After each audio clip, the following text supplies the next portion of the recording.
Hello everyone, today we are going to talk about something जो हम रोज़ use करते हैं बट मे बी हम उसके रूल्स पर ध्यान नहीं देते. Yes, I am talking about present tense, specially the present indefinite tense यानी simple present tense.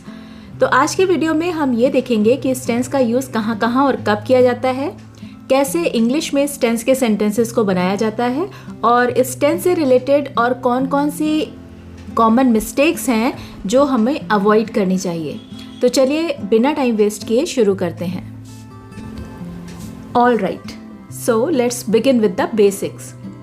Present tense का मतलब क्या होता है? Well, as the name says, it's something that is related to now, जो अभी हो रहा है या जो रेगुलरली होता है. बट एक और बात, प्रेजेंट टेंस हैज़ 4 टाइप्स, लेकिन आज हम सिर्फ एक टाइप प्रेजेंट इंडेफिनिट टेंस पे फोकस करेंगे.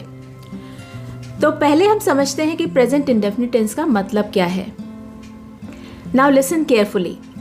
Present indefinite tense talks about something जो रेगुलरली होता है, यूजुअली या जनरली होता है. Like I go to college every day, मैं रोज कॉलेज जाती हूँ. और she Yeats breakfast at 8 o'clock, वो 8 o'clock पे ब्रेकफास्ट करती है. सो बेसिकली जब हम किसी रेगुलर हैबिट, फैक्ट या शेड्यूल की बात करते हैं, then we use present indefinite. ये ऐसे काम होते हैं जो रोज़ होते हैं या जो रूटीन का हिस्सा होते हैं या जो हमेशा सच रहते हैं, जैसे दुनिया के facts. For example, I go to school, इसका मतलब है मैं रोज स्कूल जाती हूँ. ये एक रेगुलर एक्टिविटी है. इसी तरह the sun rises in the east, ये एक साइंटिफिक फैक्ट है जो कभी चेंज नहीं होता, हमेशा सच रहता है. तो ये भी इसी टेंस में आता है. एक सिंपल सी ट्रिक याद रखिए, जो काम डेली होता है वो प्रेजेंट इंडेफिनिट में होता है. तो सिंपल प्रेजेंट का मतलब होता है सिंपल सी बात जो रेगुलरली होती है या परमानेंट ट्रूथ होती है. इसमें जो एक्शन होता है उसका टाइम अभी या हर दिन या यूजुअली होता है. आप थोड़ा डिटेल में समझते हैं कि ये टेंस किस किस सिचुएशन में यूज़ होता है, क्योंकि रूल्स सीखने के साथ साथ हमें ये भी मालूम होना चाहिए कि कौन सा टेंस किस सिचुएशन में यूज़ किया जाता है. तभी हम उस टेंस का सही जगह पर यूज़ कर पाएंगे. वरना हमें रूल्स तो पता होंगे पर ये नहीं पता होगा कि हम उस टेंस को किस सिचुएशन में किस जगह पर यूज़ करें. तो चलिए देखते हैं. सबसे पहले जो हमारी डेली हैबिट या रूटीन होता है उसको बताने के लिए इस टेंस को यूज़ किया जाता है. आप हर दिन जो भी करते हैं मॉर्निंग से लेकर नाइट तक, जैसे आप सुबह उठते हैं, ब्रश करते हैं, ब्रेकफास्ट लेते हैं, ये सभी डेली रूटीन या डेली हैबिट्स हैं. तो इसलिए हम बोलते हैं I wake up in the morning, I brush my teeth, I have my breakfast for daily actions. एक एग्जाम्पल देखते हैं. She studies in the evening, वो शाम को पढ़ाई करती है. तो वो हर शाम पढ़ाई करती है, ये उसका एक रूटीन है, डेली हैबिट है. तो इसको बोलने के लिए प्रेजेंट टेंस का यूज़ किया जाएगा. इसके अलावा यूनिवर्सल ट्रुथ्स के लिए भी इसी टेंस को यूज़ किया जाता है. जैसे वाटर बॉइल्स एट 100 degrees, क्या ये किसी एक दिन होता है? नहीं, हर वक्त ये फैक्ट सेम रहता है, इसीलिए ये भी सिंपल प्रेजेंट में आता है. इसी तरह the earth revolves around the sun, पृथ्वी सूर्य की परिक्रमा करती है. ये सभी को पता है, ये बात सच है और हमेशा सच रहती है. तो इसको बोलने के लिए भी प्रेजेंट इंडेफिनिट टेंस यानी सिंपल प्रेजेंट को यूज़ किया जाता है. इसके अलावा जो फिक्स्ड टाइम टेबल्स होते हैं उनके लिए भी इस टेंस को यूज़ किया जाता है. For example, the train leaves eight 5, train की टाइमिंग फिक्स होती है. तो इवन अगर वो कल जा रही है तो भी हम सिंपल प्रेजेंट यानी प्रेजेंट इंडेफिनिट टेंस में ही बोलेंगे. द ट्रेन लीव्स एट 5, यानी टाइम टेबल अगर फ्यूचर का भी हो तब भी यही टेंस यूज होता है. एक और एग्जांपल देखते हैं. The bus arrives eight 8 AM, यानी हर दिन वो बस 8 बजे आती है. इसके अलावा फीलिंग्स और ओपिनियंस बताने के लिए भी इस टेंस को यूज़ किया जाता है. आप जो भी फील करते हैं या जो सोचते हैं वो इसी टेंस में बोला जाता है. For example, I love coffee, she hates maths, I love my parents, she thinks honesty is the best policy. I think this is right. तो जो भी हम फील करते हैं या जो हमारी ओपिनियन है उसको बताने के लिए हम प्रेजेंट इंडेफिनिट टेंस को यूज करते हैं। इंस्ट्रक्शंस और रनिंग कमेंट्री के लिए भी इसी टेंस को यूज किया जाता है। जब आप किसी को कोई इंस्ट्रक्शन देते हैं या स्टेप्स बता रहे होते हैं, जैसे रेसिपीज़ वगैरह में, for example first you cut the vegetables then you add salt, या फिर क्रिकेट कमेंट्री में जैसे he hits the ball hard, he bowls a yorker, ये सारी चीज़ें सिंपल प्रेजेंट टेंस में बोली जाती हैं। तो ये सारे यूसेज रियल लाइफ में बहुत इंपॉर्टेंट होते हैं। राइटिंग में और स्पीकिंग में हर जगह ये टेंस यूज होता है। तो अब हमने समझ लिया कि सिंपल प्रेजेंट को किन सिचुएशंस में यूज किया जाता है, और आइए अब स्ट्रक्चर की बात कर लेते हैं, because structure helps you form correct sentences. तो चलिए अब इस टेंस के सेंटेंसेस बनाना सीखते हैं, यानी सेंटेंस का स्ट्रक्चर सीखते हैं। इसका एक सिंपल सा फॉर्मूला होता है, subject plus V1 plus object. पर थोड़ा ट्विस्ट है, अगर सब्जेक्ट आई, यू, वी, दे या प्लूरल हो तो वर्ब सिंपल होता है, यानी वर्ब अपने बेस फॉर्म में, फर्स्ट फॉर्म में यूज होता है। They play cricket, simple. लेकिन अगर ही, शी, इट या किसी पर्सन का नेम हो या सिंगुलर सब्जेक्ट हो तो वर्ब में एस या ईएस लग जाता है। For example, he plays cricket, she watches TV. आप देख सकते हैं कि यहाँ पर वॉच में ईएस लगा है और प्ले में एस लगा है।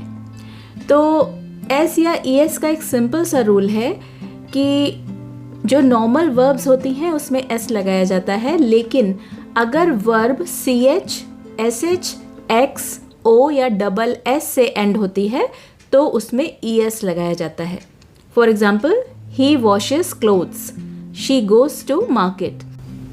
यहाँ पर वॉश जो वर्ब है वो एस एच से एंड हो रही है और गो वर्ब ओ से एंड हो रही है, तो इन दोनों में ईएस लगाया जाएगा।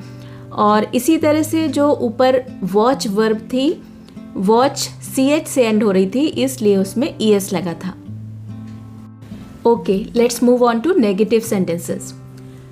अब मान लीजिए हमें किसी बात को मना करना है, जैसे मैं ये काम नहीं करती, तो कैसे लिखेंगे या कैसे बोलेंगे?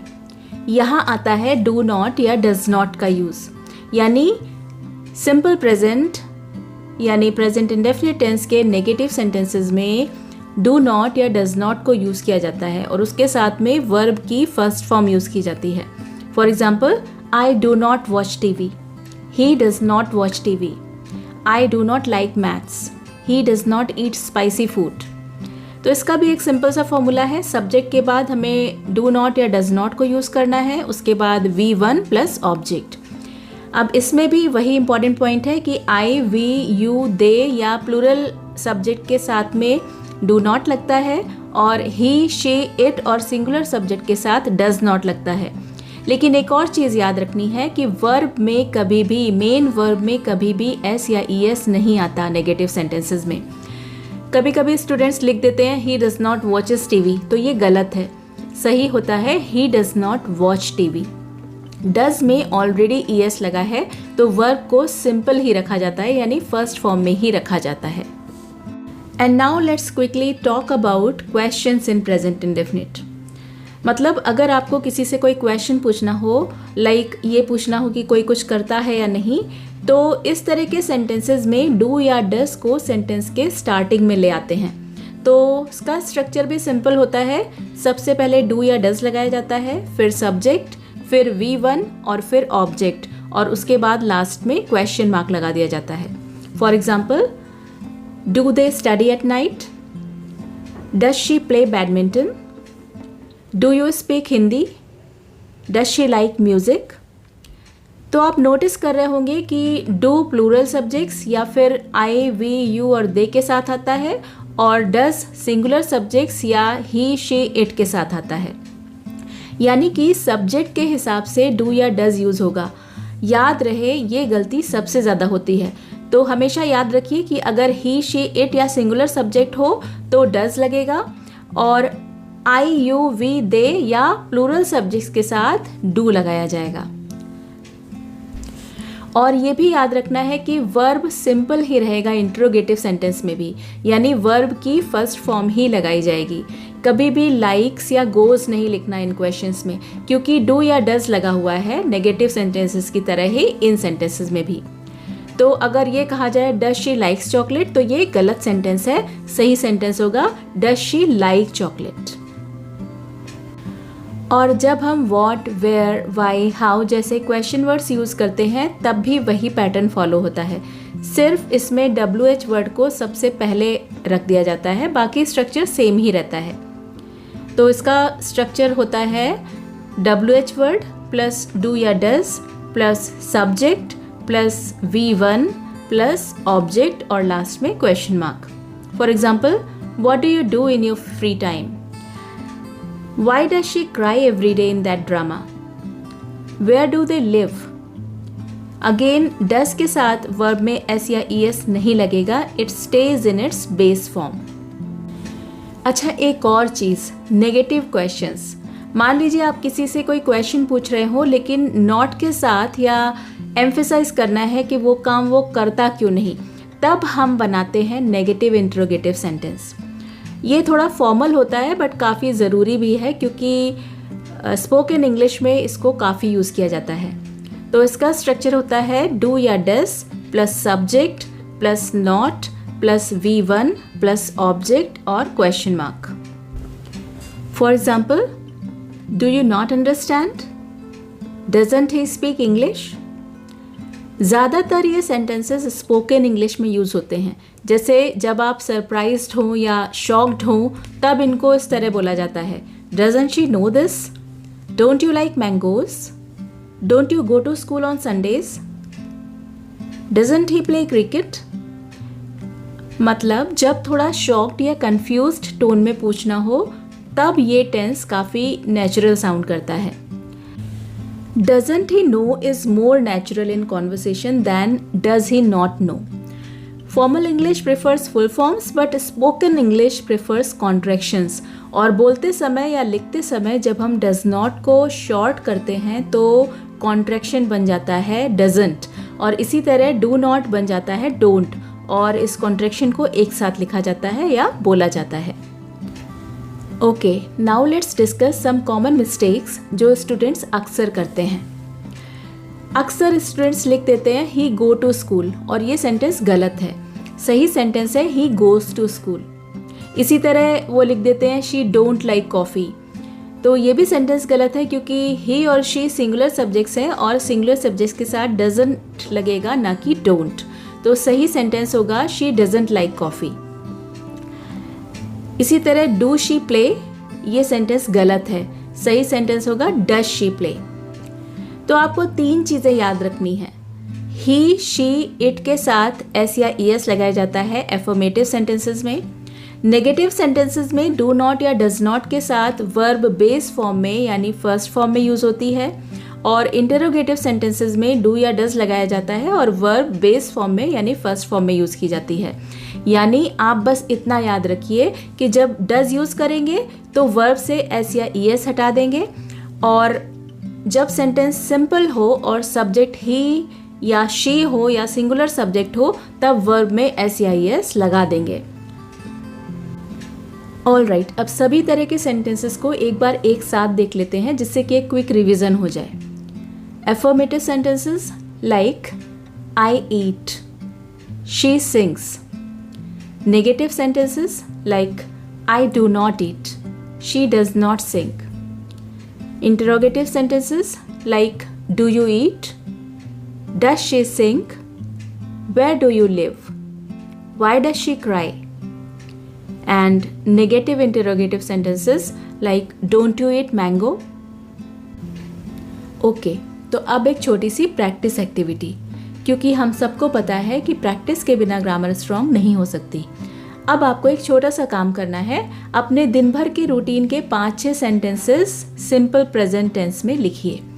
For example, I wake up at 6 AM, my mother cooks breakfast, we go to school, she studies in the afternoon, my mother reads newspaper, I brush my teeth, my mother makes tea, my sister sings well. और इस तरह के sentences को लिखने से आपको pattern समझ में आ जाएगा, और जब आप लिखेंगे, बोलेंगे और सुनेंगे तभी आपके ग्रामर स्किल्स शार्प होंगे। आज के लिए बस इतना ही। और हाँ, अगर आपको ये वीडियो हेल्पफुल लगा हो और आप इस तरह के और वीडियो से सीखना चाहते हो और आपने अगर अब तक इस चैनल को सब्सक्राइब ना कर रखा हो तो इस चैनल को सब्सक्राइब कर लीजिएगा, जिससे आगे आने वाले वीडियोस के नोटिफिकेशंस आपको टाइमली मिलते रहें, क्योंकि आगे और भी इंटरेस्टिंग टेंसेस हम इसी तरह से सीखेंगे। ऑलराइट, मिलते हैं नेक्स्ट वीडियो के साथ। Till then keep smiling, keep learning. Bye bye and take care.